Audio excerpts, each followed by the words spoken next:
तो बेटा ये है हमारा class 9 lines and angles part 1। ठीक है, देखो इसके अंदर क्या हो रहा है।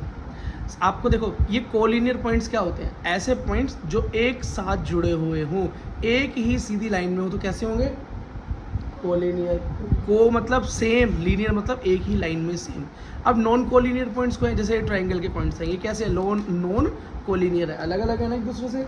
ठीक है, अच्छा कॉम्प्लीमेंट्री एंगल क्या होता है बेटा, वैसा एंगल जिसका सम करें दो एंगल्स का तो 90 आए।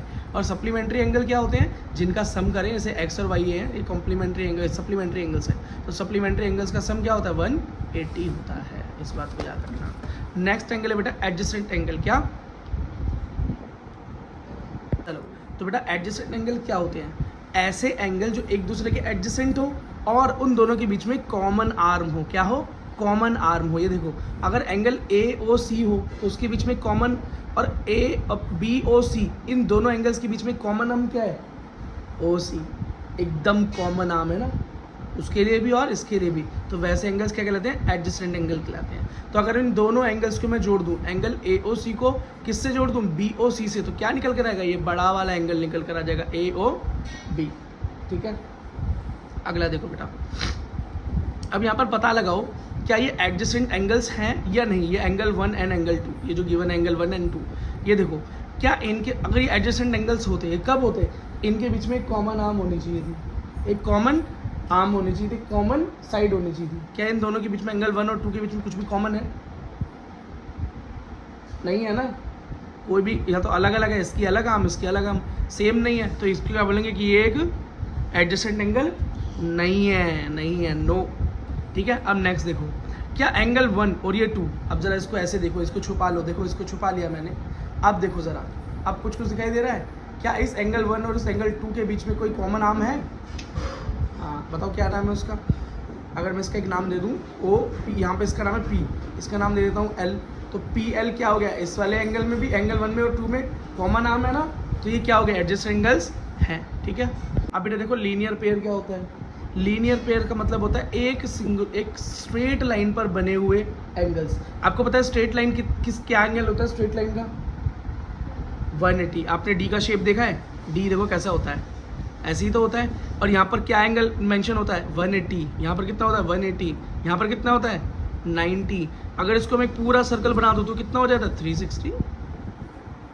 ठीक है, ये देखो इसका क्या मतलब हुआ कि ये 180 है, तो इसका मतलब एंगल, ये वाला जो एंगल है उसको मैं O मान लूँ, इसको मैं L मान लूँ, तो क्या होगा, AOL 120 है, तो हमारा LOB या BOL क्या बचा, 60 डिग्री। क्यों, क्योंकि टोटल इनका काउंट क्या होता है लीनियर पेयर का, 180 डिग्री। ठीक है, अब लाइंस बेटा दो तरह से बनाई जाती हैं। पहली ऐसी लाइन जो आपस में इंटरसेक्ट करें, तो देखो ये एंगल ये लाइन PQ और ये लाइन RS कहाँ पर इंटरसेक्ट कर रही है, इस पॉइंट पे, मान लेता हूँ उस पॉइंट का नाम क्या है O।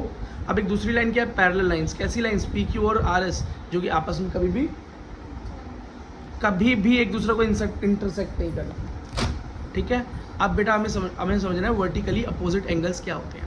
देखो बेटा, जब दो लाइनें आपस में इंटरसेक्ट करें, ठीक, अब वहाँ पर देखो एक एंगल इस तरफ देखो, और सेम उसके सामने जो एंगल है अपोजिट, बिल्कुल देखो, इस अगर एंगल ये 1 है और ये एंगल 2 है, तो ये क्या है, देखो एंगल POR और ये एंगल SOQ क्या है, एक दूसरे के क्या है, वर्टिकली अपोजिट हैं। अब ऐसे ही एंगल ये मान लो 3 और ये मान लो 4, तो यहाँ पर कौन है, 3 4 के वर्टिकली अपोजिट है। बात समझ में आ गई, यही बात मैंने यहाँ पर लिखी है। Angle POS is equals to angle ROQ और angle POR is equals to SOQ। बात समझ में आ गई, ठीक है। देखो बेटा, अब ज़रा एक बड़ी इंपॉर्टेंट चीज़ हमें समझ रही है इस चैप्टर की, वो है ट्रांसवर्सल्स के बारे में। ये चीज़ बेटा पूरा फॉर्मेट जो इससे पहले हमने पढ़ा वो तो फॉर्मेट बन ही रहा है, लेकिन इस फॉर्मेट से हर बार एक क्वेश्चन आता है, तो इस बार भी मुझे पक्का विश्वास है कि इस बार भी तुमको एक बड़े नंबर का क्वेश्चन इसी कॉन्सेप्ट से मिलने वाला है आपको, ठीक है। तो इसको ज़रा हम ध्यान से समझते हैं। मान लो दो पैरेलल लाइंस हैं PQ एंड RS, लेकिन उसके बीच में एक ट्रांसवर्सल लाइन आई, एक लाइन आई जिसने इन दोनों को इंटरसेक्ट कर दिया, इन दोनों को लाइनों को PQ को RS को इंटरसेक्ट कर दिया, जिसकी वजह से एक देखो एंगल्स बना, एक एंगल ये, एक एंगल ये, एक यहाँ नीचे और यहाँ, सेम यही एंगल्स नीचे बने, हमने इनको नाम दे दिया।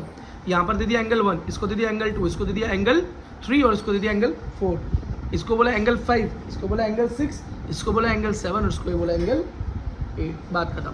अब बेटा ये तो ईजी लगा स्टेप, लेकिन नेक्स्ट बात क्या है? अब नेक्स्ट बात ये है बेटा कि इसके अंदर कौन कौन से एंगल्स सेम हैं या कौन कौन से एंगल्स एक दूसरे से रिलेट करते हैं, और रिलेट करते हैं तो वो क्या नाम है उनका, वो सीखना है। तो बेटा अगर यहाँ पर हम देखें, सबसे पहले तो वर्टिकली अपोजिट एंगल्स हम पढ़ कर आए हैं।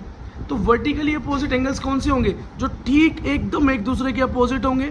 ये देखो एंगल 1 किसके अपोजिट है? ठीक एंगल 3 के, है ना। और एंगल 4 2 के। यहाँ पर एंगल 5 7 है बेटा, ये एंगल 7 की। और 8 थोड़ा तेज आवाज आनी चाहिए, ठीक है, नींद नहीं आनी चाहिए। तो ये वर्टिकली अपोजिट एंगल समझ में आ गया, ठीक है। अब अगले एंगल होते हैं बेटा अल्टरनेट एंगल। क्या होते हैं? Alternate angle. अब ये अल्टरनेट एंगल कैसे पहचानोगे आप? तो बेटा Z बनाएंगे हम। क्या बनाएंगे?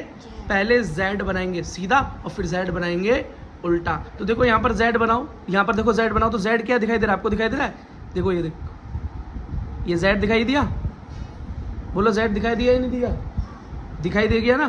तो बेटा इस Z के, इस वाले Z के इधर और इस वाले Z के इधर, देखो इधर इधर इधर, इस Z के अंदर अंदर, ठीक है। तो जो दोनों एंगल होंगे वो सेम होंगे। तो Z के देखो इधर कौन सा एंगल आ गया? इस तरफ 4 और इस तरफ ऊपर 6।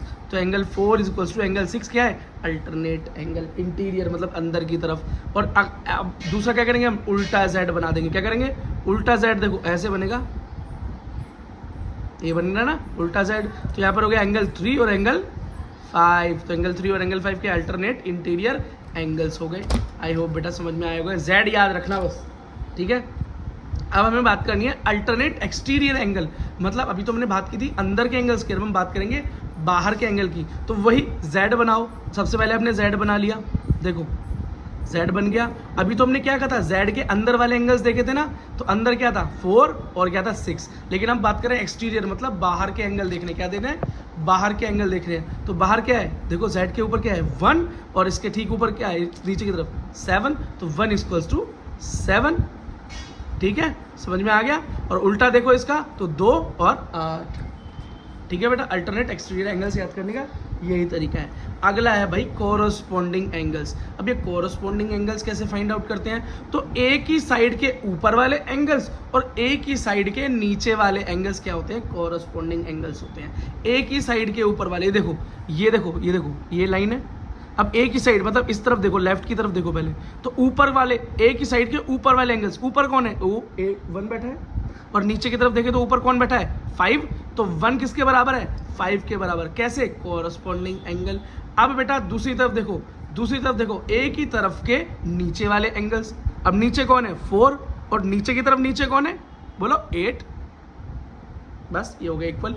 अब दूसरी तरफ चलो, ऊपर वाला एंगल क्या है? 2 और नीचे की तरफ ऊपर क्या है? 6। तो 2 इक्वल्स टू 6। और अब देखो नीचे की तरफ क्या है? 3 और ठीक नीचे इसी पोजीशन में कौन है? 7। 3 इक्वल्स टू 7। ये क्या है? कोरस्पॉन्डिंग एंगल्स है, ठीक है बेटा। अब हमें बात करनी है को इंटीरियर एंगल्स की। किसकी बात करनी है बेटा? को इंटीरियर एंगल्स की। देखो एक ही साइड में अंदर वाले एंगल्स, एक ही साइड में अंदर वाले एंगल्स। अगर हमने इस तरफ लेफ्ट हैंड की साइड ले ली तो इसमें अंदर अंदर कौन कौन से एंगल है? एंगल 4 एंड एंगल एक दूसरे के सेम हो गए। और बेटा अब दूसरी साइड ले लो तो अंदर अंदर वाले कौन से हैं? 3 और 6, ये एक दूसरे के क्या हो गए? इक्वल। और याद रखना बेटा जब इन दोनों को हम प्लस करते हैं, इन को इंटीरियर एंगल्स को अगर हम प्लस करते हैं, सम करते हैं, तो उनका सम कितना निकल के आता है?